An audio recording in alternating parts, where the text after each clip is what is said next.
Hello, you are listening to Watching Worst Films, the podcast where we take a journey back through Razzie history, watching every single winner of Hollywood's lowest moments. Yeah. This is 1983, where we are watching the film The Lonely Lady. Yeah, you got it right. Yeah.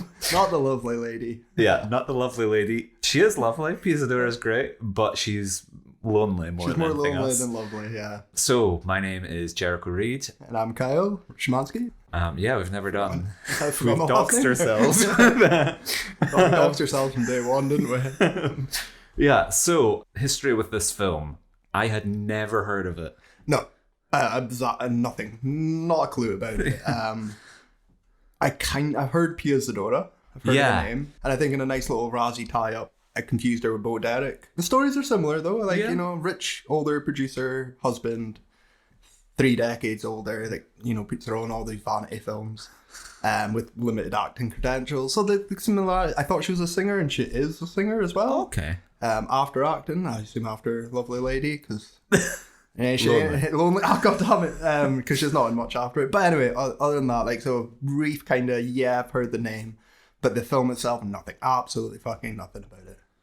And how we watched this film, if you want to watch along, we originally were going to be watching it on YouTube. Yeah, found it on YouTube because I couldn't find it anywhere. It's not on any streaming services. It's not available to purchase or rent. It's one of those, if you don't own the physical media, you're fucked. It's gone, yeah. It's gone. not widely seen at all, this film. But so we found it on YouTube, but it was in, I'm going to say Italian or some It sounded Italian, other language.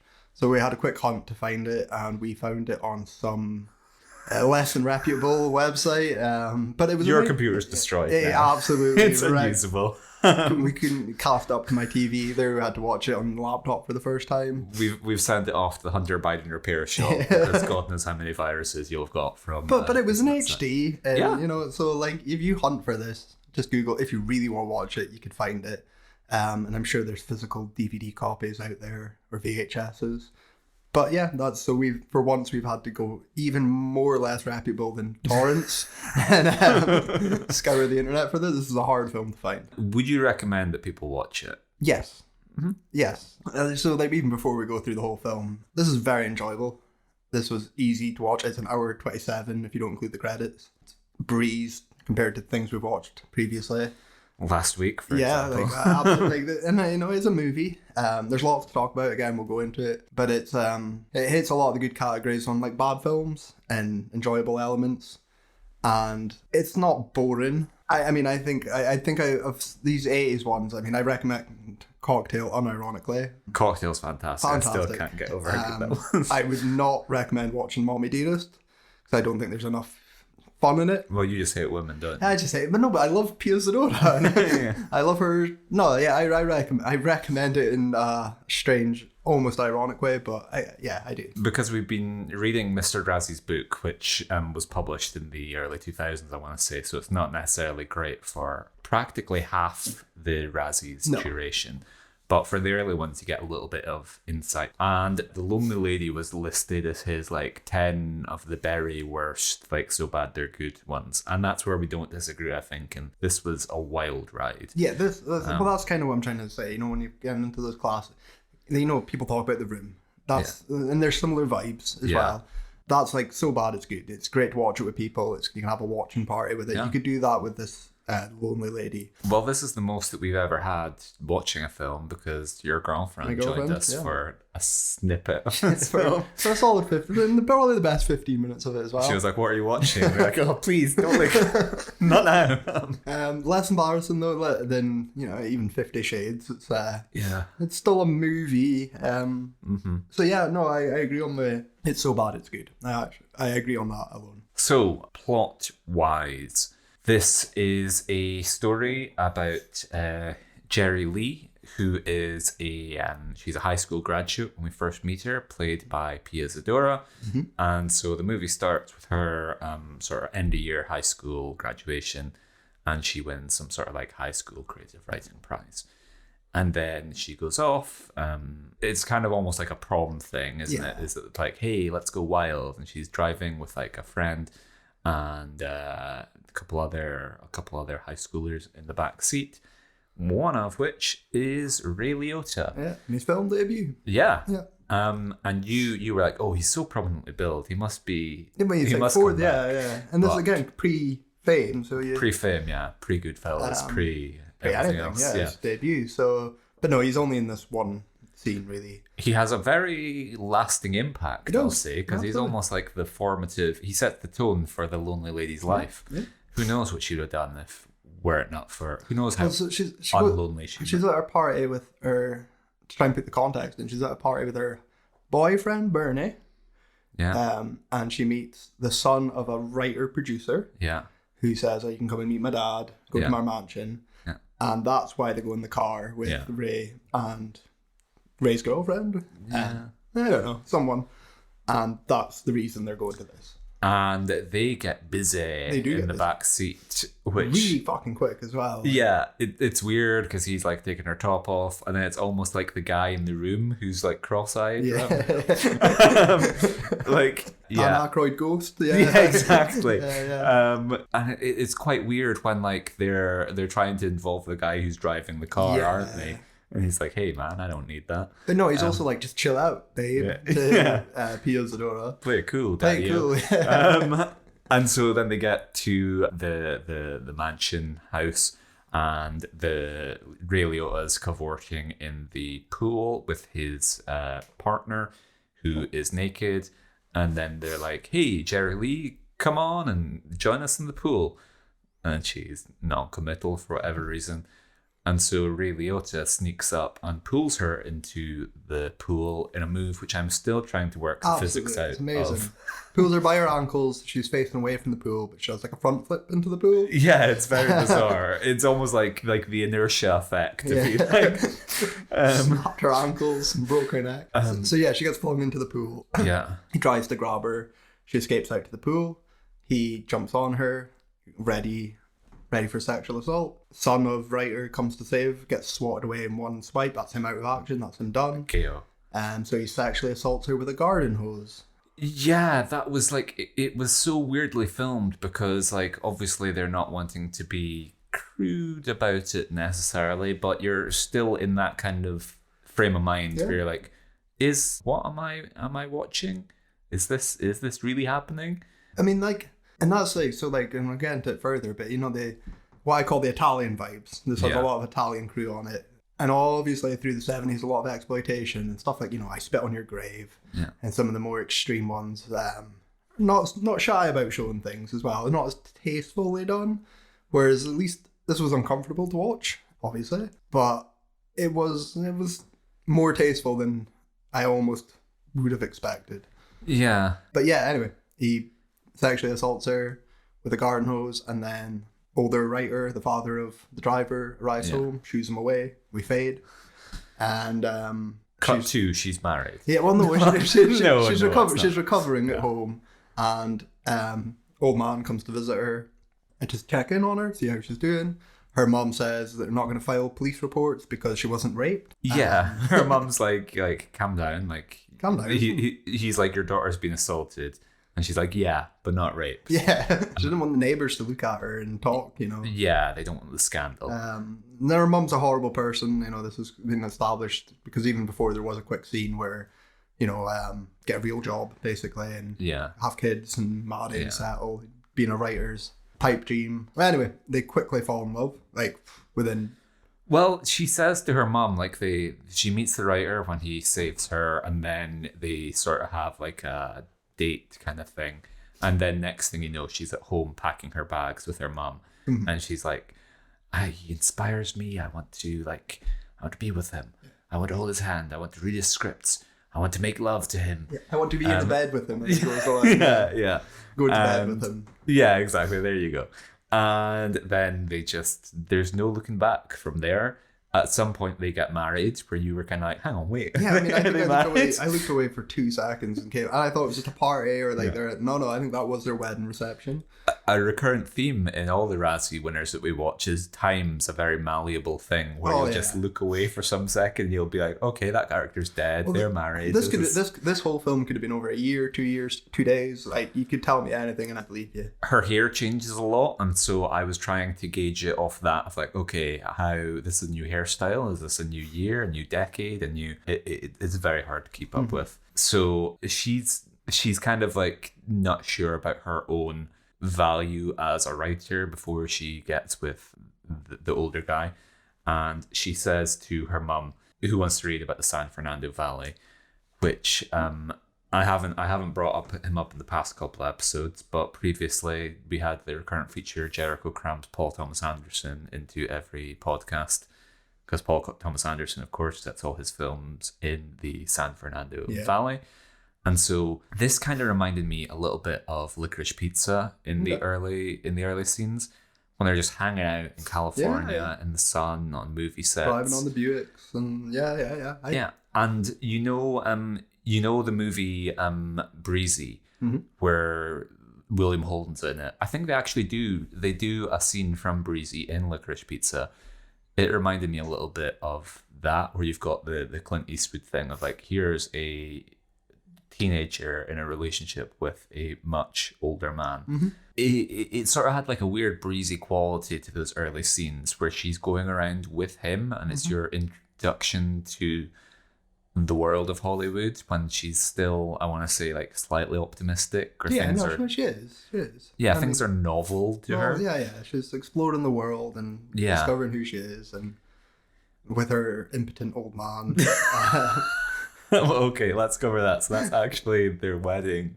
Wedding night. Okay. Apparently, there's that sex scene which is so weirdly. It's fucking weird. So weirdly shot. Again with the garden hose. Like, I think it's just like they don't want to be gratuitous, but the director isn't good enough to stage like the camera's all sort of like locked off in a mid shot, and they're not good enough to kind of stage like anything beyond woman lying static and guy. So which is strange, because Pia Zadora seems down for the nudity. She seems eager throughout the film. Like, you seem like it's not. That's very like the Hollywood producer of me, I know, but yeah, this is very misogynistic of you, Kyle. I think you're like a character in the Lonely Lady at this, right? I actually thought it was him that was very stiff and weird. Exactly, it's him. She's just lying back, and he's kind of like awkwardly hovering over her at an awkward angle, and then there's that kind of like, oh, is it in moment, and then he collapses over, and it's like, You'll have to forgive me. It's been a very long and this because that's the way you seen it. I seen it because he's staring into her eyes as well. While she's in a moment of pleasure, and I thought, this is a death stare, and he's gonna collapse and die. And she'll inherit the money, and this is how I'm making the film up in my head at the start. But no, he just he can't get up. It's much simpler.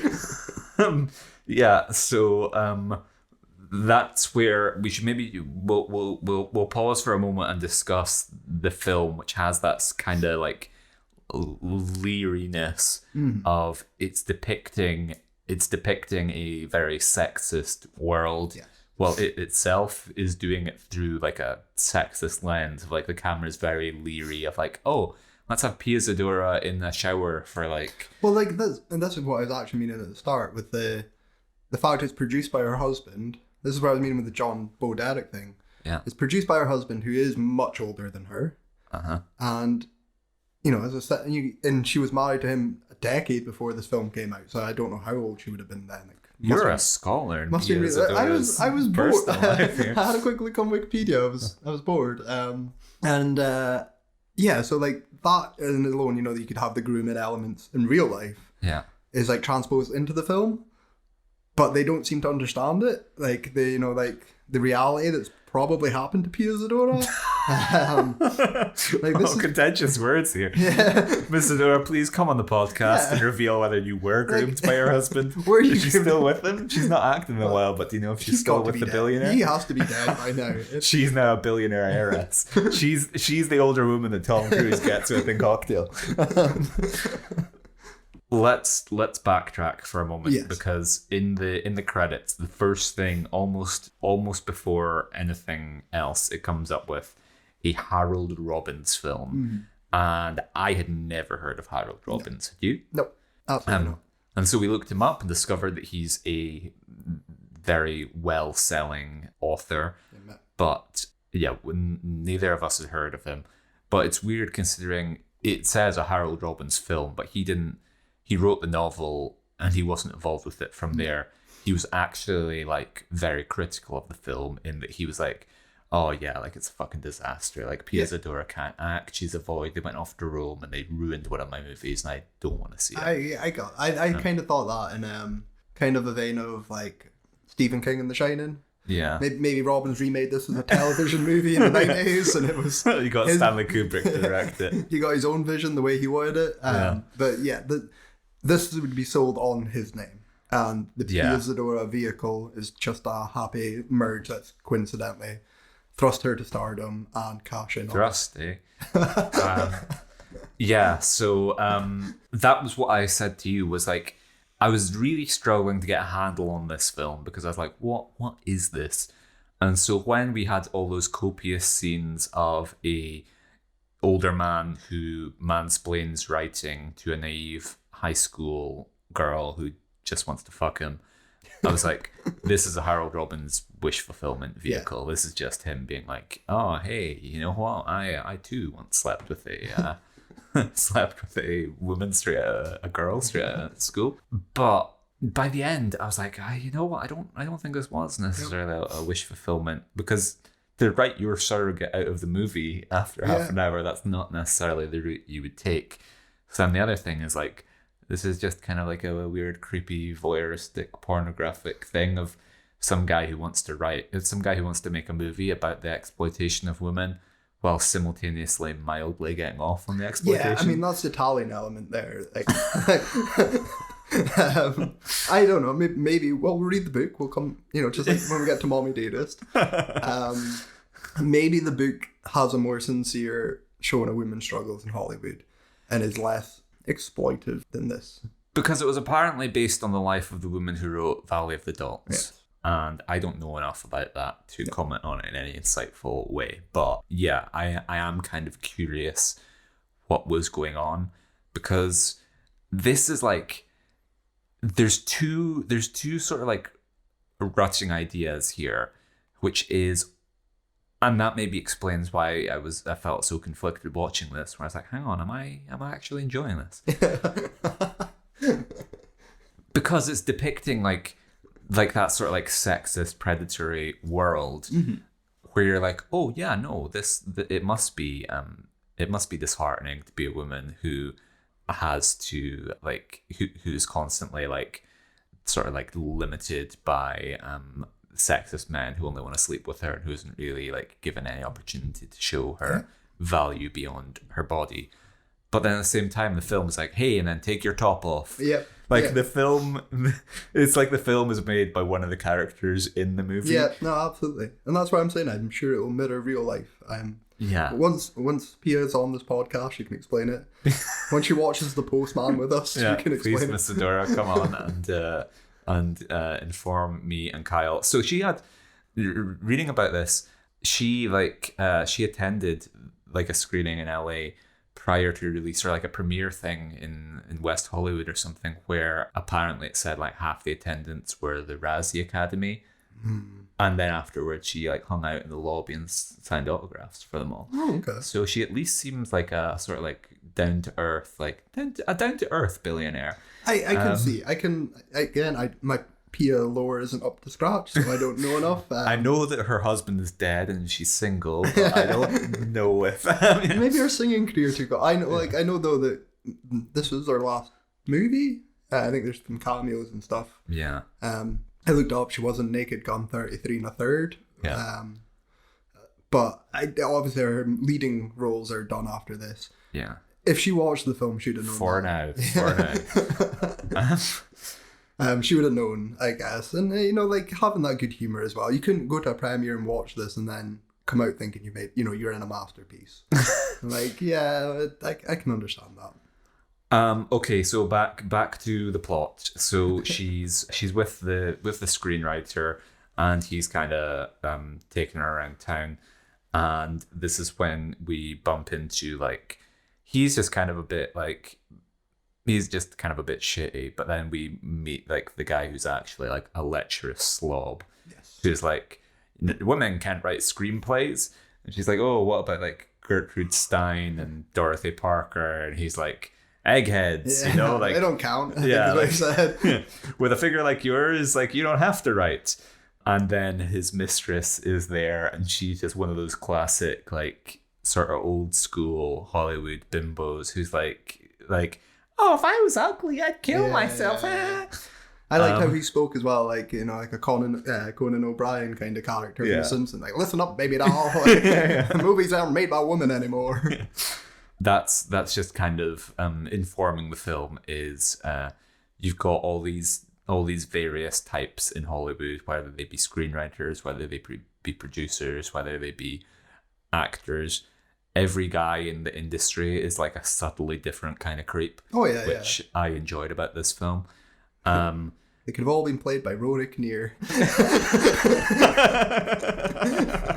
Yeah, Alex Garland is watching this film, taking notes. And yes, all men actually. My next note is I have the note empty, because I was like, this is stunningly empty. I was like, okay, this is like superficially whatever, but I was like, there is nothing going on to keep me weighed down here. Okay. But there is that really good shot where she's out to dinner in like in one of those like courtyard places, and then like the guy, is it Seinfeld? Well, the guy like touches her hands, right, kisses her hands. Yeah. And it's amazing because that's the foreground that sort of like blocks off the shot, and then the hands move, and you just see the screenwriter, the impotent guy who's just got like this expression of rage at some younger guy, like sort of. That's James Caan, isn't it? Oh, it's James Caan. Yeah. Oh, it's not James Caan. So James Caan at the beginning, this opens with like the red carpet on like legally distinct Academy Awards, like own brand Academy Awards, and there was a guy who. For a second I was like, holy shit, is that James Caan? It is. I was like, very close to James Caan. Like the hair is perfect, the height. It looks like James Caan. Yeah, when you just see him for a second, he's on a red carpet. I was like, is this one of those things where they've just got actual red carpet footage of James Caan? And then he's a character, and you look at him a bit closer, and you're like, okay, it's not James Caan. Gary Valentine, I think he's called it. Gary Valentine, that's Licorice Pizza. Oh, it's Valentine though, isn't it?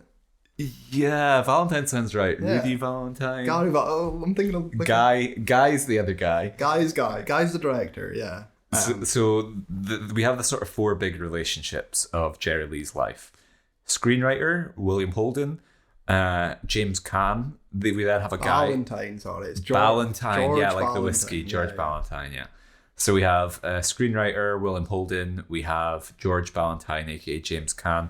We have a guy who I just referred to as Seinfeld. Yes. And then we have Guy. Guy. The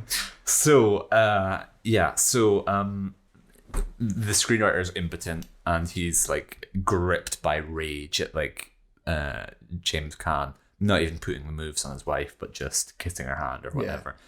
Yeah. And this is where I have another one of my references where I was like, oh, is this like Barton Fink? Because he's like lecturing about writing, and it's a very interesting relationship. Like, you know, in Barton Fink, where there's the guy who's like the stand-in for William Faulkner, and he's just a drunk, and his wife writes all his stuff. I was like, oh, that's maybe what this is going to turn into. He's just going to be an over the hill sort of like. He's doing some seminar, isn't he? Because another one of my illusions was like, oh, this is like adaptation when Brian Cox is... I'll stop thinking about better films while you're watching it. Yeah. So I thought we were going to get to that, is like, Star is Born is like, his star is going to wane and she's going to be on the rise. Absolutely. And not even modern Star, like the Chris Christopherson 80s one. I was 100% thinking that as well. Or I was like, she's going to have to use his profile of like, he's going to become like, he just loves like sort of bigging himself up. And she's going to be like, okay, how about I essentially ghostwrite a script for you and you can enjoy the fame of writing whereas I will enjoy the execution of it, like Big Eyes, you know, the Tim Burton movie where Amy Adams, your beloved, is locked in an attic doing paintings. Christoph Waltz takes all the credit. Anyway, this isn't Barton Fink. No. But this is when I had my like we're leaping all over time, and like the years are passing by in the blink of an eye, and I said to you, this is where I was like, I feel like we're gonna blink and the husband's gonna have died, and I was prepared for her to be aged up with like makeup, and I was like, are we gonna get like the lonely lady's gonna be a cougar and the tables will have turned, and like it's gonna be about her sort of like exploiting a younger man, like a young sort of twink screenwriter. And I don't want that to become a recurrent thing as we pitch the legacy sequel for every single film. But that was where you're like, oh yeah, we can get Pia Zadora now to make a new one. She'll be the right kind of age. And we'll get again Timothée Chalamet. It's like, hey, I've written a script. I've written a script, Jerry Lee. Then it makes sense, and again, jump into the head, but like after her burning all the bridges with Hollywood at the end, she still wants to write, even if she gets older, and she needs someone that has the face to do it, and a man, you know. Yeah. You could make your Sunset Boulevard, where she's just been like, she's living in a weird decrepit old mansion, and she's like, I am big. It's the pictures that got small. You come with me and I'll get your own Quibi show, Timmy. You'll be on Johnny Carson by the week. Okay, and this is where things rapidly unravel with my notes. Because my next one is Doctor Who.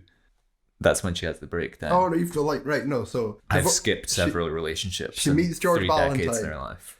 a soap opera actor. Yeah, James Caan. Yeah. And the impotent old man and her get divorced really quick. Well, does she sleep with James Caan before she gets divorced, doesn't she? I think because we leap forward and she's like, I'm separated. Here's my little apartment where I live. Yes. I pay for this all myself. Yes. Also, there are pictures of me from my wedding day. Yes. Because every woman who's separate from her partner loves having like reminders. And she is with James Caan for a little while, and she's like, it's so nice being with a man my own age who isn't impotent. Well, realistically, it's probably like, it's so nice being with a man twice my age. Someone who can keep up with me, not like a fossil. Like, because he does say that as well when she's like, I love you. And he's like, it's just good sex or something. Yeah, you know, like, there's a line about that. I thought he was like, the best sex ever. Maybe it's something. No, but he was bigging up the sex because she's never, you know, she was with a decrepit corpse. He was like the lowest bar to limbo under, or the highest bar to limbo under. And then she gets pregnant, and so she visits James Caan on set of Much Ado About Nothing, where he's like, come on, baby, it's always about you. I'm pregnant. I don't know what to do. What about me?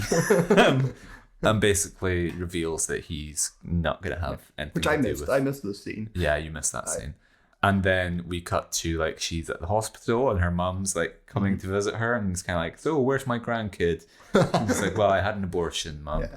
And so that's a very weird journey. But James Caan is out, and Jerry Seinfeld is in, who is a club owner.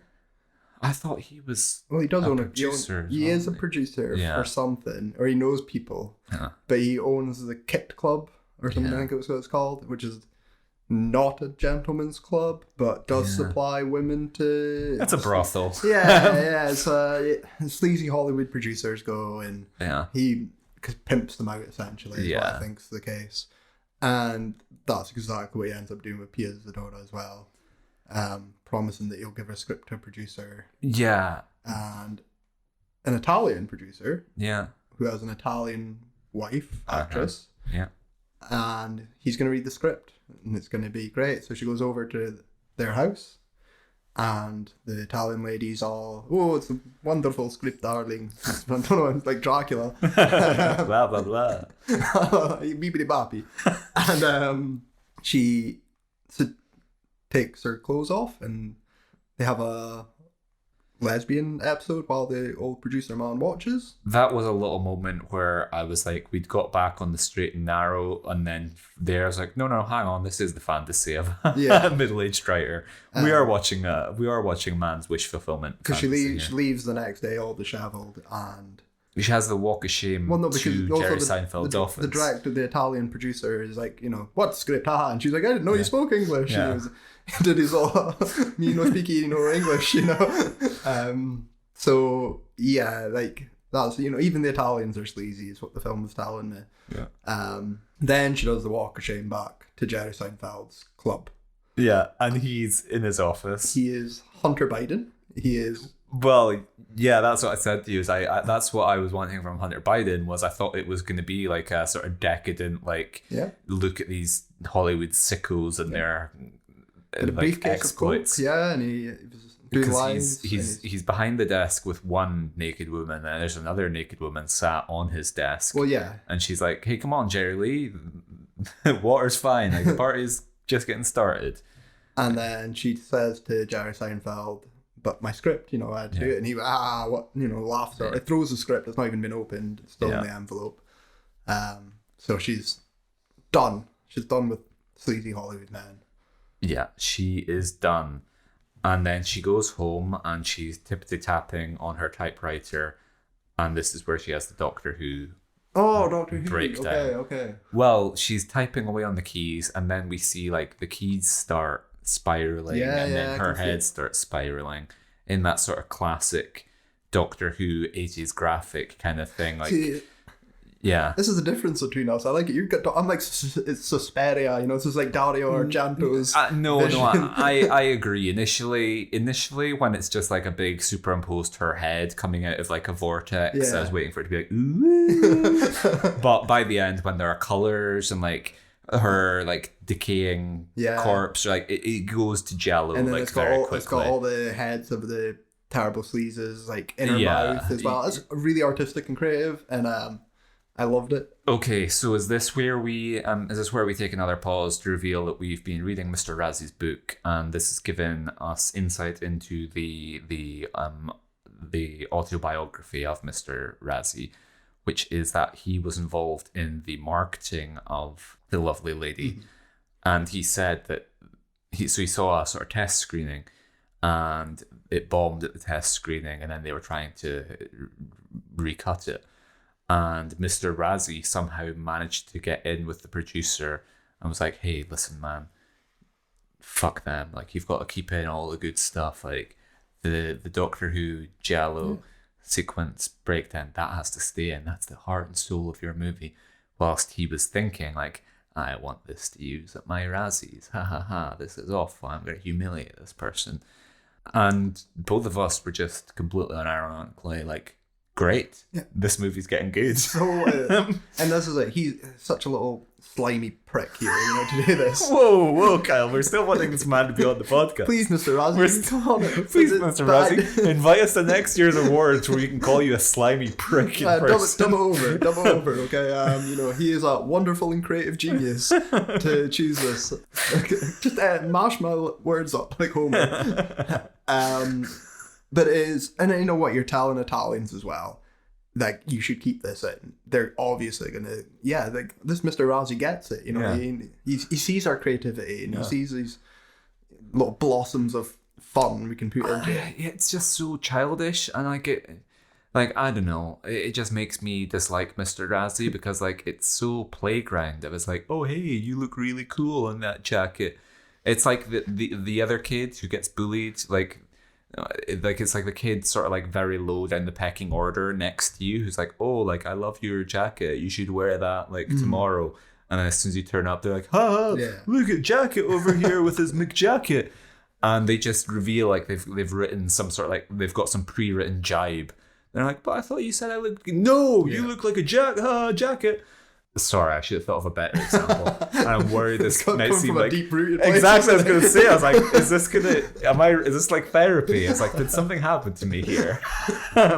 But anyway, so that's where I was disappointed in Mr. Razzie. I don't think he's a slimy prick. I just think he acted like a slimy prick, and he's better than that. I'm also disappointed in him that he didn't encourage more of it. Like, if you were like, this film's a mess, we can't release this. This 10-second piece you've got here is great. Put more of it in the cinema. Take it to the editing room. Get some effects going. Well, this is where we wheedle our way in with all the Hollywood sickos. Is I'm going to approach Mr. Razzie with like, hey, listen, my friend thinks you're a slimy prick, but I think you're a-okay. And when you're set to seduce Pia Zadora, you'll be like, hey, Miss Zadora, there must be a vault somewhere. The unreleased, the Snyder cut of The Lonely Lady. Where is it, Pia? Spoilers, we talk about it at the end, but that's how I'm going to save this film. I'm going to make this into an Italian 1978 Dario Argento piece, and it's going to be wonderful. I'm waiting for you to be like, no, Jericho, I actually don't have any current ideas for how to fix this film. And then 9 months later, you just turn up with like canisters, dump them on the table, and you're like, here we go, the unreleased footage, we're gonna release it in theaters. I fixed it, I saved this film. Okay, so she has her breakdown, and then she gets committed to what can only be described as a day spa sanatorium, where like it's so nice, like she's got like it's like a little apartment. Well, because it was yeah. Like, the hallway scenes when who is it that's coming to visit her? Guy. First, yeah? Guy. Yeah, okay, yeah. So Guy, the paedophile from Ferris Bueller, he looks exactly the same, by the way. His name's Jeffrey Jones, I looked it up. It isn't him, but it looks like him. That's in a sanatorium. It looks like a hospital. It's got this One Flew Over the Cuckoo's Nest. Clinical white is what you said, and there's nurses.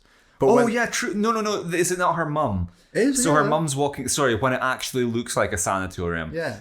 It reminded me of like those shots in Moon Knight where they're just walking down the corridor endlessly, and like everyone's wearing like white. Yeah. So her mum's walking down the corridor, and the attendant is talking to her mum to be like, yeah, your daughter snapped, whatever. And you're like, oh, this is gonna be uncomfortable, and then Guy comes to visit her, and she's like, oh, thanks for meeting me, Guy. Like, I've got badminton at 2 with like a lovely schizophrenic down the corridor. Because that's what I'm saying. So the sanatorium shots with the attendant walking down look like a hospital. Yeah. Pia Zadora comatose in her bed. Yeah. With her catatonic eyes and just staring into space is a totally different place. There's an apartment in a cricket club or something, a spare room that they've just converted quickly. Guy comes to visit her, and he's like, but I've always loved you. Yeah, she's catatonic, lying, just sort of like drooling, sort of like drugged out of her mind, probably. And Guy like takes her hand and is like, no, he doesn't. He says, respectful. I love you. I've always loved you. And then a tear rolls down her cheek. Yeah. And she moves her comatose corpse hand over to him and holds it. And that's like, love's awoken her. And he's like, my God, we need a minister. We need to get married right this instant. And then, because the power of love has healed her broken mind, she can go out and play badminton with the other schizophrenics who are painting in the garden and stuff. Yeah. So I don't know why Guy was the one that broke her out of it. Because the lesson of this story is every woman just needs a good man. That's all you need. He was the only man in the film so far that wasn't absolute predator as well, up until this point. Like, he throws out the window by taking advantage of a comatose. You said the Ferris Bueller pedo thing of like, he seemed like a different kind of predator in that I was waiting for like years later, she's looking through her husband's hard drive after he's passed, and she's like, oh my God. 1984 hard drive. Yeah. So maybe that's an idea for the sequel. Yeah, so anyway, they get together, she leaves, and Guy helps her engineer her film, her debut feature. Yes. Which is, what's it called, like The Holdout? Or whatever, based on their novel. Yep.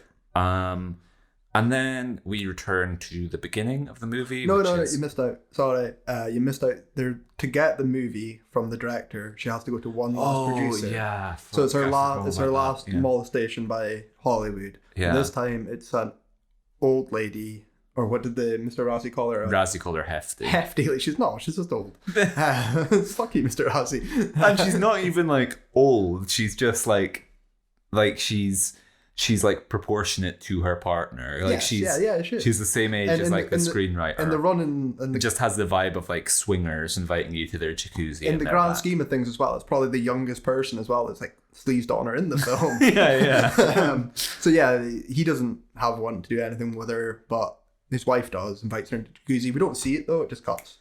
And then goes to the award ceremony. Yeah. Yes. And so, it picks up where the movie started, which is this sort of like legally distinct Oscars, and she wins. Spoiler: Jerry Lee wins the Mick Oscar, and she's up on stage collecting it. And do you want to do the honors? No. Go ahead. Okay. Absolutely. Her acceptance speech is she's like, "I'm not the only woman in Hollywood who's fucked her way to the top." Thank you. And then she's just kind of like, "Fuck the lot of you. I'm out." Yep. And she storms out, and then she walks out with her head held high. Yeah, she walks out. She doesn't storm out. It's a dignified exit. Exit. And then I really liked, like, the movie doesn't hang around. It's just like, okay, credits over her walking through like the Kodak Theatre, being like, well, it's just walking into the darkness as well. Like, it's away from the bright shiny allure of Hollywood and into real life, I assume. And she's found her self-respect and yeah. So thus concludes The Lonely Lady, which turns out integrity is going to make you lonely, I guess, is the moral of that. So is this Razzie worthy? I mean, yes. Okay. I mean, it is. Just because it's so bad it's good. Yeah. Doesn't mean it's not bad. Like, I've still got to take that into consideration. It was easy to watch. Yeah. It is funny. It is enjoyable. It's short. It makes me feel bad because there's like no movie with like as terrifying a sexual assault as the Ray Liotta thing should be this funny, but it is like the movie's just sort of like a weird like hopscotch from like, here's going to be like a like unsettling assault scene. Now we're going to leer at at Pia Zadora for a while. And now we're going to have like a weird, trippy mental breakdown. Yes. But I think this was reflected in the film soundtrack. Yeah. Something you pointed out 5 minutes in, we had 3 songs. Yeah. In 3 different genres. We had, crooning, we had the romantic ballad overture, we had a John Carpenter sting later on, we had a rock song. Like, it had... we were trying to like improvise lyrics for all of them. We were like waiting for Lonely Lady to come up and like, okay, this song has to involve the lyrics Lonely Lady somewhere. Lonely Lady, Raspberry Beret, but with Lonely Lady fitting somewhere. So I think like that's where the tonal whiplash and everything's whiplash, because there is a lot in 127 minutes here. Yeah. There's weird edits. There's weird times out the window. Transitions are weird. Like... Well, I wanted to say, like, that's where, and this was the same thing I think I said about My Pillow, this is where I wanted to give credit for the people working on it. I was like, the editor is earning their keep here, because there's a lot of, like, cool little transitions, like the one where it fades and then her eye is like the spot. Anyway, and then there's that weird sort of like high angle shot from where the camera basically, I don't know how they did it. It was almost like a crane shot in the room. The camera goes from like a sort of standard head level to like the rooftop. There were lots of scenes, and then the one that we spoke about where the hands sort of block off and then they reveal like the irate cuckold behind them. So, but I think I agree with you on that though. I think the crew here, like you say, the editors, the cinematographers have earned their keep. There's a lot, what I'm saying, there are a lot of Italian aspects that I really adore about this. Yeah. It can't save the acting and it can't save the writing. No, I'm not saying this isn't Razzie worthy. I think it's more just that it's good to watch something where there are people trying, essentially. Of like so often you watch like Mommy Dearest or various things and you're like, no one gave any thought to this whatsoever. Yeah. Whereas particularly with some of the later ones we've done, like Doolittle, there's just no thought or consideration given to anything. Whereas here with the camera placement, I was like, oh no, like they're actually trying, someone's trying to tell this story visually and cinematically. And I can appreciate that. Yeah, no, and I absolutely can as well though. Yeah. I think like that is what doesn't take away from its Razzie, but there is some heart in there in it. Yeah, it's probably from behind the scenes. But there's people giving a shit, and that's nice to see. More so than Mommy Dearest, which felt like a TV movie, is what I always said at the time. You hate Mommy Dearest. This is one. I enjoy this so much more than Mommy Dearest. Yeah. But I, again, cannot take away from the fact that it's still shit. I want to see them team up. I want to see Jerry Lee write a vehicle for Joan Crawford, and the two of them just like take on Hollywood. I want Quentin Tarantino isn't the best person when we're speaking about like predatory creeps, but like I want the exploitation film. I want Thelma and Louise with Joan Crawford and Jerry Lee, just going around killing Hollywood sickos. Joan Crawford's gonna just like gut someone with like a wire hanger. Yeah. Or like the axe. Bring me the axe, Tina. Okay, so that's a nice segue into how do you fix this film? How do you improve this film? And what's the smallest change you could make that make the biggest difference? Well, I've already spoken briefly about it. I re-edit this film. I turn it full Italian, turn it up to 11. Drop the score is probably the quickest thing. Having a more appropriate, consistent score could have helped with the tone. Yeah. So that, like, editing is for me. I mean, there's not much to work with either. I assume, like, when it's so short as well, like, there was nothing extra. Like, there is no Snyder cut, really, because everything probably filmed is in the film. Well, that's what Mr. Razzie said. He's like, if you take out all the cringe stuff, then the movie's 50 minutes long. So. And I can understand that. So the simplest fix for me is a consistent score. It doesn't fix the film, but at least... You get John Carpenter in and you say, there's your synth, Mr. Carpenter. Give him a synth. Go. Like, go crazy.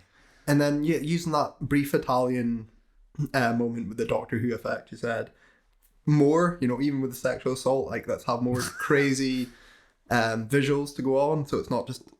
strange. Let's just Evil Dead it, and we'll put the garden hose on a wire and have it be like a snake. Well, we forgot to mention her husband threatens her with a garden hose. Well, no, he doesn't. He says, "Wouldn't you rather have this or something?" Isn't it? You'd rather be I don't know. Which I don't know. Yeah, reminding your wife of her sexual assault whilst also being like vaguely jealous of the garden hose. It absolutely was. You don't have a problem getting up, do you, my old friend? People are happy when you go off early, but yeah. Okay. That's the quickest. I mean, because if you're only able to fix it with what you've got, that's all I can think of. I mean, if you add more footage or you have time to change it and let it breathe and make it more serious a piece, and there's a lot you could do. I think there's a good film in here. I agree, yeah. So if it's a question of working with what you've got or what do you add, that's kind of my thoughts. But you? So I'm curious if we got the author back in charge. If we like, I feel so sorry for that guy because his name is plastered all over it. Where they're like a blank film. What's he called? Howard.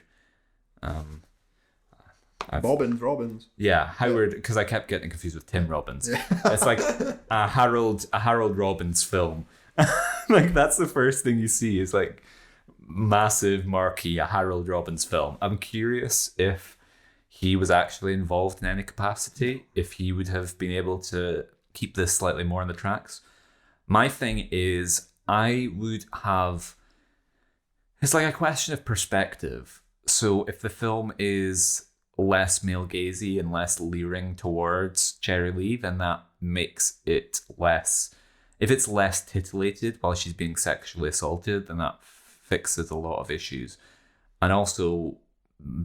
like if she has more of an interior life, then the film's a lot stronger. Like I'd like to, like what I was saying, where it's like, oh, it's gonna end up with her being like the genius behind like the Star is Born thing. Mm-hmm. I was like, if we learn, like we don't really learn anything about her writing, like the holdout or whatever. We don't know what that is.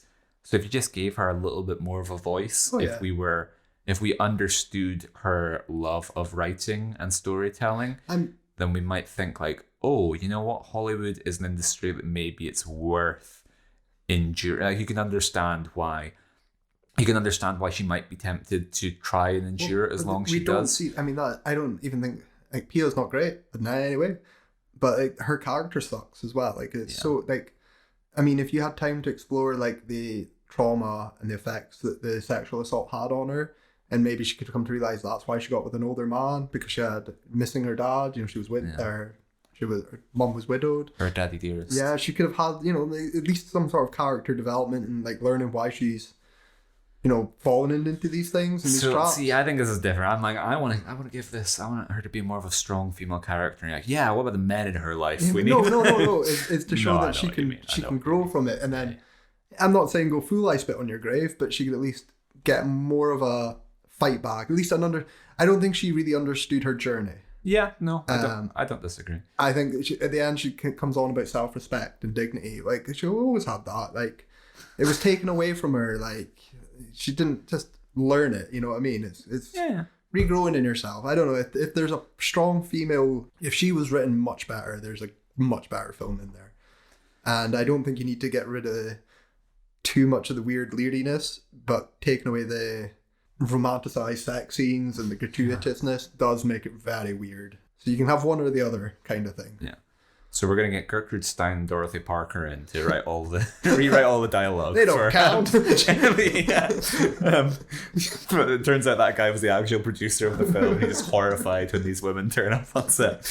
Okay, so I think that concludes all we have to say about the film. So let's just go through the awards nominations that I picked up. Hilarious. Let's do it. So as we covered, it won Worst Picture. We both kind of agreed that it's not an unworthy winner. No, not at all. Worst Director. So Peter Sasti won Worst Director, which we were speculating about this during the film. We were like, oh, it's actually kind of like, I don't know, the director is like the captain of the ship. So when there are these awkward sex scenes and tonal misfires, they're responsible. But there's enough good that you're like, oh, this guy's not completely checked out. He's got some ideas. I agree with it. The only thing that counter argues that is, yes, in constructing a film and directing a film, it doesn't. I mean, the acting's terrible, and I do not know how much you can get out of Pia. But you don't get much out of her. And some of the supporting cast as well are really bad.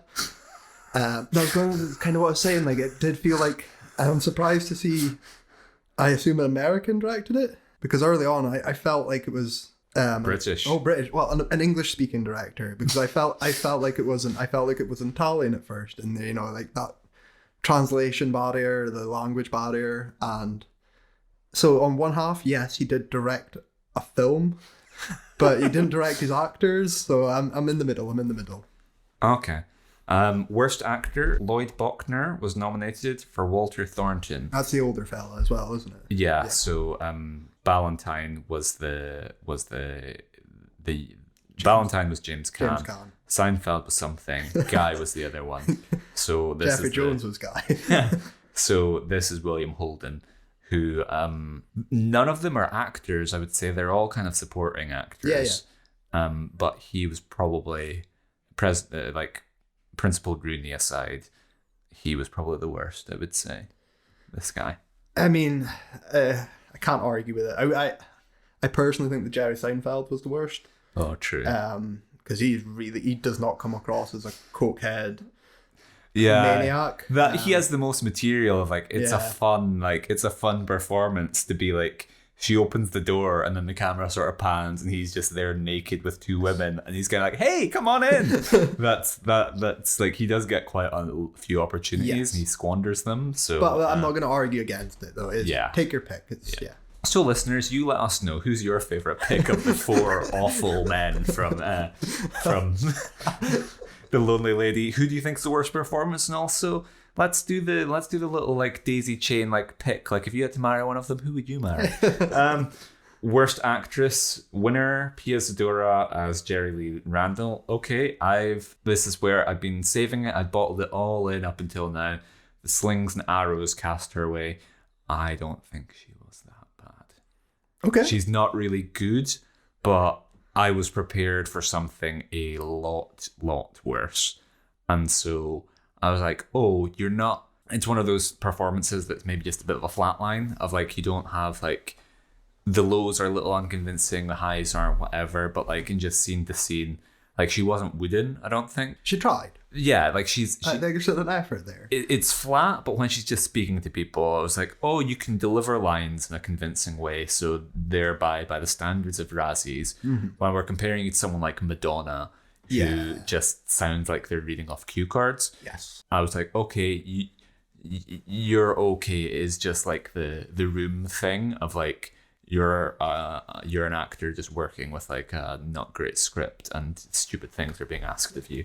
But there are a lot of like laugh out loud bad. I mean, I did laugh at her acting, so I'm not. I can't. I agree with you that it wasn't as bad. Yeah. But again, if I'm laughing at your performance, I can kind of understand it. There was one last thing I was going to say because I didn't know who she was. Like I said beforehand, she looked a lot like this is me throwing out references that only no one will get. An old cast member of SNL. Okay. I thought she looked a lot like Victoria Jackson. I have no idea who that was. Renee Zellweger was mine. I was like, oh, there's something this is about the difference between us. No, see, 1988, you know, she's there with John Lovitz. So, like, hard to get that out of my head at first, but she's better than Victoria Jackson. Yeah. But yeah, I can understand it, and I can see it. Oh yeah, I can see that. Okay, yeah. No, I can. That's better than Renee Zellweger. I'll give you that. Okay. Worst supporting actor. So it was nominated twice actually. We have Vincent D'Costa. That must be Jerry Seinfeld. Yeah. And then we have so Joseph Cali as Vincent D'Costa, and then we have Anthony Holland as Guy Jackson. Guy's the hard drive check guy. I'm glad to see that James Caan has escaped nomination because he was kind of pretty good as a soap opera actor who thinks they're James Caan. Yeah. I was like, I've met actors. I probably am this person with a jumped up idea of themselves. So that seemed kind of true to life for me. Worst supporting actress, we have Bibi Besh as Veronica Randall. The mum, she's not really good. I don't think she's good in any way. There's not much to work on. You know, she's a bitch and she's not very nice to her daughter. Kyle, please. It's a family podcast. This isn't Cocktail. You've not got these women going around self-identifying as bitches. This is going to be misogynist. It's a very misogynist movie. But I don't think she's that bad. She plays her role fine. So yeah, okay. I get a nomination though. Yeah. This bitch is all right by me. Yeah. So worst screenplay winner, John Kershaw and Sean Randall, adaptation by Ellen Shepard from the novel by Harold Robbins. This is completely justified, I would 100%. say. This is the first one flat up I am 100% agreeing with. And there was also looked up, there was 2 previous writers that first did the first draft. Yeah, you did tell me that. Yeah. So, you know, that's bringing up, including the book, that's 6 different people whose words are scribbled into this film. Yeah. And it's 127 minutes long, and no. Like, that's 100% deserved. And then the return of your favorite category, worst original song. Yeah. So a double nomination, which you don't normally see here, but there's 2 movies nominated twice. So the song that won was The Way You Do It, music and lyrics by Jeff Harrington and Jay Penning. I have no memory of that song. No. And then the other nomination was the titular song, Lonely Lady, from The Lonely Lady, music by Charles Calello and lyrics by Roger Vaudouris. I do remember this though. That's the one where I said to you off the top, it seemed like it was to the melody of Elvis, like Can't Help Falling in Love. Yeah. That's the, as men say, there's a lonely lady. Yeah, but I was humming it when I went out for my smoke break. So no, it's an earworm. Elvis is onto something. So do you agree with that? The Elvis one, like I said, the Elvis one is catchy. Well, I don't remember the winner. Yeah, despite watching it 15 minutes ago. So probably worthy. And then worst musical score, it won that. So Charles Calello with Jeff Harrington, Jay Penning, and Roger Vaudouris. Okay. I don't remember much of the score. I remember the songs. Yeah. There were plenty of songs in it. Yeah. But the actual score pieces in between, no idea. Yeah.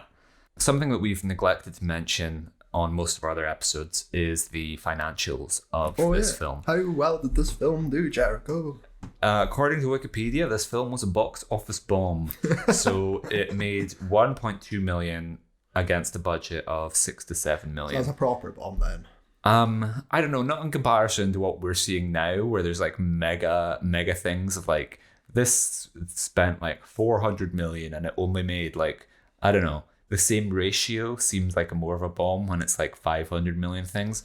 But yeah, I agree with you. If you put Billionaire husband is not seeing any of his money back. If you spend 700 million and it makes 100 million, that's the way I'm looking at it in my head. If you just pull it up and the ratio of 1 to 7. Yeah, that's a terrible fucking return. And I'm surprised as well. It has quite a high budget. I don't know where that 7 million went. Her husband paying her salary. 6 million went to Pia, I guess. Yeah. But yeah, that's a proper flop. Yeah. Both critically and commercially. Okay, so that concludes the first half. Join us after the break when we'll be discussing all of the other winners and nominees from 1983. See you soon. Welcome back. So first off, we have Worst Picture.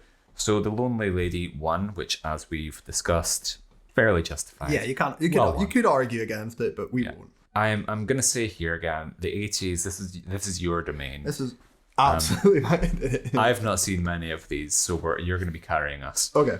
Hercules. Have you seen that? I have not seen that. That is the Lou Ferrigno one. That is the Lou Ferrigno one. Yeah, I thought your love of Italian cinema might have done I know. this, directed by Luigi Cozzi. Yes, I do. It should be on the list. I think I've seen a bit of the sequel, right?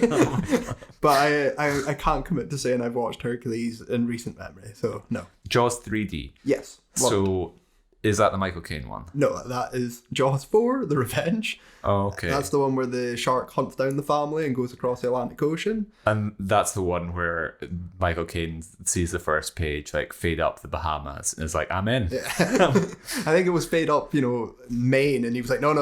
Fade up Kokomo. I got one rewrite I need to put in. Jaws 3D is the one in SeaWorld, the one in 3D. Okay. It is... Directed by Spielberg's son. Steven Spielberg. It is very similar to The Lonely Lady in terms of it's a so bad it's good film. I have such a soft spot. Jaws 2 I have more problems with because it's shit and it's not as fun, and you can't, if you were in for a fun time watching Jaws 3D with friends, having a little movie night, 100% love it, but can understand it being nominated as well. Then we have Stroker Ace, which is Burt Reynolds. Yes. And I feel like he's like an unsung hero of the Razzies. Like, he probably has quite a few. Like, I feel like when we were doing Mommy Dearest, he came up with a number of nominations. And I feel like we've probably seen his name maybe with Kokomo and in 88.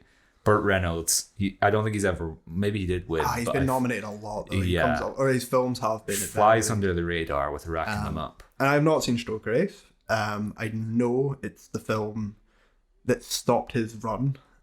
Commercial availability after like the Cannonball runs and his trucker smoking the bandits and whatever. Yeah, this was like that breaking the trend of Burt Reynolds in a vehicle genre and kind of put a halt to it, but I have not actually seen it. Two of a Kind, have you seen that? I have not, but I know about it because it's Travolta and Olivia Newton-John. A romantic fantasy crime comedy drama film. Yeah, no, I haven't. I kind of want to see this film. If you have seen this film, listeners, let me know if Two of a Kind is worth my time. Okay, so then we have Worst Director. So Peter Sasti won that for The Lonely Lady, as we've discussed. Then we have Joe Alves for Jaws 3D. Again, if you're putting Jaws 3D in as a nomination, I kind of understand putting the director in there. I don't think it's a very badly directed film. It's a badly made film, like with special effects, and I still really like it though. But yeah, I understand if it's been nominated. Okay, Brian De Palma for Scarface. Okay. So I don't really like Scarface, but never in a million years does Brian De Palma on his worst day has never come close to being anything Razzie worthy. So this is just madness. This is absolute madness to me, especially why it's, if you're going to dunk on, for the record, I don't like Scarface, like personal opinion, but objectively, I think it's a good film. Yeah. I can understand why it's loved. There's bits I love about it, but again, personal taste, it's not for me. But if you're nominating Brian De Palma or you're trying to dunk on him, but not on his picture, this is where the worst director and worst picture kind of go hand in hand. You can't really have one without the other. Exactly. Like, you're just like, oh, this was amazing, but the direction was off. So, I'm going to take a leaf from your book in here and be like, no slimy, jumped up little bastard that cuts trailers for a living should be coming at Brian De Palma. Please join us, Mr. Razzie. Then we have John Hertzfeld, director of Two of a Kind, and Hal Needham, stroker ace. Fair play. Worst actor, John Travolta, Staying Alive, and Two of a Kind. Okay, well, I can talk about Staying Alive, which I am mighty surprised has not been nominated for Worst Picture. Seems like a curious omission. You know, especially the Stallone aspect of it. It's directed by Sylvester, who escaped 2 nominations here, which really maybe the Stallone hate hasn't begun yet for Mr. Razzie. No, it has. Was it in Mommy Dearest? Was he not? Well, I thought he was creeping in. Anyway, but Staying Alive sucks. It's fun. It's a bad movie that's quite fun to watch, but I'm mighty surprised it's not been nominated. Travolta, though, isn't the worst in it. It's not Saturday Night Fever. Should never even be thought of like it, but he's still not the worst in it. Barbara Streisand, Yentl, Streisand, sands like the ocean. Never resisting that licorice pizza. But Yentl as Anshul. Have you seen Yentl? I have not seen Yentl. I have seen Yentl, and I don't know. It's interesting to nominate her in worst actor, and I get what they're kind of going for in that, like, it's not like it won't reach the high water mark of women playing men. She's kind of just like Barbara Streisand in a short wig. Like, she's not doing anything particularly like visionary with her posture, her voice, or anything. Okay. So she's not like an actively like great performance, but she's like certainly not bad. And yeah, it's just annoying to see Yentl nominated, because I was watching it and it was only at the end I realized, oh, Barbara Streisand directed this. Yeah. I was like, this was like a really good sort of period piece. Okay. Like, I don't know, like when you see like Robert Redford with like Terms of Endearment or all these like actor turned directors, I was like, why haven't we spoken enough about Barbara Streisand? And I saw Spielberg said like it's the best debut since Citizen Kane. Okay. There's just like it's really nice from like a visual standpoint, right, where I was like, oh, like this, like visually this, I don't know. I'm a Yentl stan, as it turns out. So I'm disappointed to see that nominated. Lou Ferrigno, Hercules as Hercules. I can understand that. You've been with barely ever seen it. Lou Ferrigno is not a good actor. Like, well, sorry, Lou. This is the thing that unites us. Is previously we'd got into Schwarzenegger v Stallone, whereas I think everyone can just unite in punching down on Lou Ferrigno. But what is it they call him in Pumping Iron? Baby Louie. Baby Louie. This. There is, and so like something. This is jumping ahead just because I know it's going to get nominated before. The lead actor of Your is Red Brown, who is a poor man's Lou Ferrigno. So I'm seeing here there is no Your nominations for worst actor. I am suspicious with that. Very suspicious. Then we have Lloyd Bochner, The Lonely Lady, as William Holden, Walter Thornton. Then Christopher Atkins is the winner for A Night in Heaven, which I have not seen. Okay, moving swiftly on. A romantic drama piece. No. Worst actress, Olivia Newton-John, Two of a Kind. Faye Dunaway, The Wicked Lady. So even there you get it, The Wicked Lady and The Lonely Lady. They team up to kill Hollywood sickos. Pia and Faye. Linda Blair, Chained Heat. Linda Blair's another person who I feel like I've read out her name before. I mean, this is 80s Blair as well. Like, this is getting work where she can, which sucks. I like Linda Blair, but I've not seen Chained Heat, so no comment. Lonnie Anderson, Stroker Ace, and then Pia Zadora, of course, as the winner. Worst supporting actor, Richard Pryor, Superman 3. Okay. Have you seen Superman 3? I have. So this podcast is just going to be me divulging all of my viewing habits during lockdown. But Superman was one of the series I watched during lockdown, because I'd only ever seen the first one. Oh, surprising. And so I watched the others. Richard Pryor, the person who decided to put Richard Pryor in Superman maybe deserves a Razzie. Yes. But Richard Pryor just turned up and was Richard Pryor. Yeah, I mean, So that was going to be my comment. It's been a while since I've seen Superman 3. 1, 2, and 4 I can remember a lot more of. But other than the fact that Richard Pryor's very out of place in a Superman film, and it's Superman is out of place in a Richard Pryor exactly. Yeah, exactly. It's got this weird shoehorn thing that hasn't happened much in modern films. But can you imagine if they did that with the MCU? Man. I don't know who the allegory, the analogy for Richard Pryor would be, but can you imagine if let me think. You can't just. It's the thing is, you can't just stick. It's got to be a comedian playing themselves. Richard Pryor doesn't act in this movie. Yeah, that's why I'm like, can you imagine if there was just a Chris Rock movie and then they were like, oh, you know what, Spider-Man's gonna turn up in this. I'd watch it. You would be the only one, my We've friend. seen Superman 3, both of us have unanimously. We would be there. Anthony Holland, the Lonely Lady, as Guy Jackson. Louis Gossett Jr., Jaws 3D as Calvin Bouchard. Yeah, no for me, but again, if we got dunk on Jaws 3D a bit, then I understand it. Joseph Calley, the Lonely Lady, as Vincent DaCosta. And the winner, Jim Nabors, Stroker Ace, as Lugs Harvey. Okay, next category, Worst Supporting Actress. Diana Scarwood, Strange Invaders. Nope. Amy Irvine, Yento, she played Hadass, and so they've told us in the parenthesis here, Oscar nominated for the same role. So we've actually covered them all. So there was someone a guy from the Mommy Dearest Year, he was Oscar nominated, and then Glenn Close for Hillbilly Elegy, and then Amy Irvine was the third for Oscar and Razzie nomination for the same role. And the truth is, she's somewhere in between. Okay. I don't think she's particularly Oscar worthy. The Oscars I would give to Yentl would be mostly technical ones, but she's nowhere near Razzie worthy. And we have Finola Hughes, Staying Alive. Yeah, she's awful. I understand that. I believe it was her first film as well. I could be wrong, but I'm sure it's not good. Bibi Besh in The Lonely Lady, and Sybil Danning from Chained Heat and Hercules. Rough year for her. Yeah, I mean, she's, without seeing them, I can understand why she's won it if both those films have been nominated previously. I mean, get a new agent. Then we have Worst New Star. So Finola Hughes, Staying Alive. Yeah, there you go. I actually do agree with that. Cindy and Sandy, the Shrieking Dolphins from Jaws 3D. You can't nominate dolphins. Mr.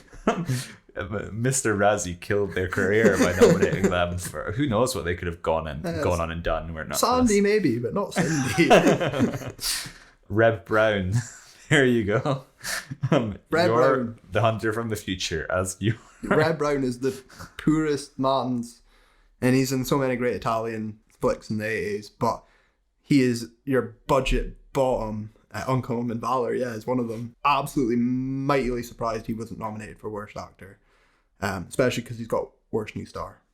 Then Lonnie Anderson, Stroker Ace, and the winner, Lou Ferrigno and Hercules. Yeah, so Reb's only lost out because of Lou. that's my way. Perennial runner-up.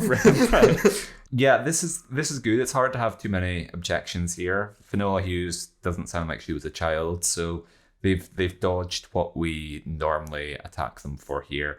Apart from Cindy and Sandy, who knows what their age was like in dolphin years. But Lou Ferrigno was at least established as a bodybuilder, crossover star, that kind of thing. Hulk as well, isn't it? Probably. I'm going to say yes. I'm going to work backwards from my dad's age and stories he told me watching Hulk growing up. So yeah, no, it would be post-Hulk.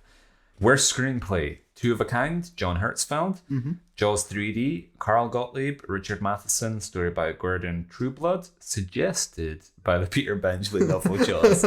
Suggested, just like, what if there was a shark? What if there's two sharks and they're in 3D? Yeah, it's a bad screenplay. I really like the idea of it though, but The execution's perfect. Hercules. So we have Lewis Coates and then in parenthesis Luigi Cozzi. Yeah. So did he write it under that name? Was it like Americanized? They'll never believe an Italian could write a film, so I'll have to I'm very used to this at this point. Flashdance, Tom Hedley and Joe Esterhaas. Story by Hedley. I've never seen Flashdance. Neither have I. Cool. So no comment. It was one of those films I always got confused with Dirty Dancing, Flashdance, Footloose. and Footloose. Yeah, those were the three. Yeah. And I've now seen Footloose, And I've seen Dirty Dancing. So I've seen 2 out of 3 of them. I've not seen Flashdance. Yeah. Worst screenplay, The Lonely Lady. Yep. Yeah, well deserved. Okay, worst original song, Young and Joyful Bandit from Querelle. So we listened to all of Querelle comes up twice. We listened to both of them. Inoffensive, nondescript, forgettable would be my verdict. The second one, that each man kills the thing he loves, the Oscar Wilde one, was performed in the film as well. Yeah, that's where I'm like, a worst original song can't be like something performed in the film. Okay, I don't know if I agree. No, like, and you can't count it like, as an opening theme song or like a credit. Okay. You're not releasing it on single. That's kind of my point. You're fighting for your here. I love yours. So anyway, the next nomination, Yours World from You're the Hunter from the Future. Music by Guido De Angelis and Maurizio De Angelis. Lyrics by Barbara Antonia, Susan Duncan Smith, Pauline Hanna, and Cesare Di Natale. That's a lot of people for a not very good song. It's a great... Right, so you're wrong. So again, I have an association here with the Angelis couple. Husband and wife. They famously did the... Hang on. Guido and Maurizio, those are men. Oh. Well, it might be a couple. Also known as Oliver Onions. So, no, those are quite clearly... Okay, well, they're maybe just a musical couple. Anyway, I like their previous work. I think Yours World is a terrible song, but it's so fucking catchy. It fits perfectly for what the film is. It's one of the highlights of the film. So I understand it, but it's ironically a very catchy, memorable song. And, when we've been going through the whoop, there it is, and some of the stuff, some of the absolute bland ones as well, which is my biggest pet peeve when it comes to the worst original song, it's memorable. I'm going to die on the Yours Hill. Well, it's one of those things that's maybe been revised, and in the future it'll be like a cheesy kind. Like I said to you, I could see Taika Waititi reclaiming this with Thor's World. Mm-hmm. It has that kind of vibe. He glides in on a pterodactyl. It's amazing. I just want to say that I'm here for your portrait of a lady on fire romance with the De Angelis brothers. Then Lonely Lady from The Lonely Lady. So no, we're both going to be singing that for the rest of the night. Each Man Kills the Thing He Loves from Querelle. And then The Way You Do It from The Lonely Lady was the winner. The song that neither of us can remember. Yeah. So, I mean, this is strange having so many multiple nominations as well. Yeah. I assume the Burt Reynolds film must have had a terrible trucker race car song. I'm sure you could have dunked on Staying Alive if you really wanted to. Here's where he found out that The Chain by Fleetwood Mac was written for the Burt Reynolds. There must have been something. I feel like he's gotten a bit lazy here. I'm sure Two of a Kind had an original song. Like we've all been there the night before, not having studied, not having done enough work, and you're just desperately trying to pad things out. Worst musical score. So You're the Hunter from the Future, John Scott and Guido De Angelis and Maurizio De Angelis. Fuck off. Yeah, I understand it, but no.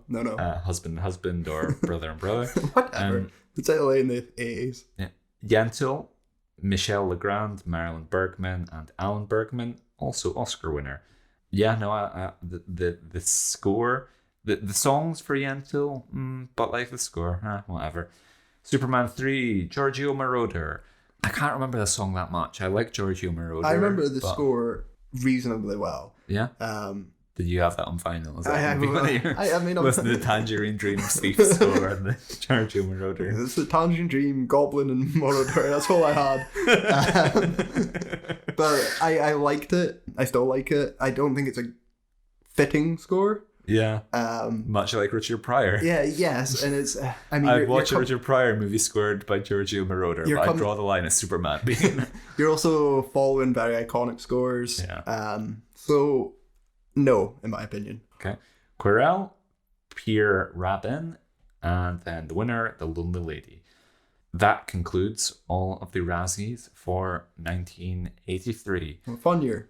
Yeah, it was a fun one. I enjoyed it. This was necessary pick me up after the last couple being a bit of a slog to get through. Yes, and it's probably reflected in this episode of how much fun it was. Yeah. The film, the year, it has been a breeze to go through.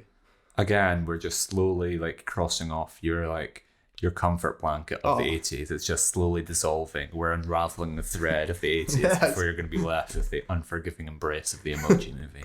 Everything up to what I said before was Freddy got fingered. It's like 01. Yeah. After that, I am fucked. Well, I feel like this podcast, it's good that we're jumping around, but I feel like this podcast is going to be heading to a very dark place because they're going to be movies that you don't want to watch and movies that I have already seen and don't want to watch again. Yeah. So yeah, at least with this, it's new to both of us, and you're in a decade where you feel very comfortable and safe. So yeah, but for next week we are going to take a pause with jumping around. Yeah. As it's time for another special. Yes. And so after presenting our tip for the contender, the favorite, the front runner for next year's Razzies, we're going to be tackling another heavyweight with Sony Pictures' Morbius. Full title. Yeah. How are you feeling about this one? I am fucking dreading it. I've not seen Morbius. You have. Again, yeah. I don't want to. We're getting into this territory already. Again, exactly. Yeah. I don't want to say it. Like, Kyle, you have no place to dread Morbius because you haven't seen it. I have seen it less than like 8 months ago.